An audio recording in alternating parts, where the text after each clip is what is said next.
বহুচর্চিত বাঁকড়া জমি জালিয়াতি মামলায় ফের গ্রেপ্তার ধৃতের সংখ্যা বেড়ে ৯। চাঞ্চল্য ছড়ালো এলাকায়।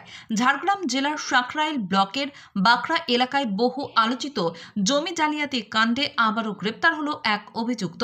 মঙ্গলবার রাতে বিশেষ অভিযানে সাঁকরাইল থানার পুলিশ খড়গপুরের পালজাহরি এলাকা থেকে সমীর মাহাতোকে আটক করে।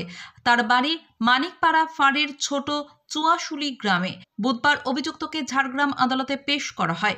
পুলিশ সূত্রে জানা গিয়েছে, জমি জালিয়াতি চক্রের সঙ্গে দীর্ঘদিন যুক্ত থেকে ভুয়ো কাগজপত্র তৈরি ও সেই জমিতে জমির রেজিস্ট্রির কাজে সক্রিয় ভূমিকা নিয়েছিল সমীর।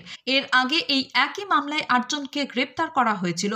নতুন গ্রেপ্তারের ফলে মোট ধৃতের সংখ্যা দাঁড়ালো ৯। অভিযোগ, বাঁকড়া এলাকা থেকে প্রায় ১২৫টি পরিবারের প্রায় ৪০০ একর জমির জাল নথির মাধ্যমে অন্যের নামে রেজিস্ট্রেশন করা হয়েছিল। পরপর গ্রেপ্তারি ঘটতে থাকায় এলাকায় ব্যাপক চাঞ্চল্য ছড়িয়ে পড়েছে।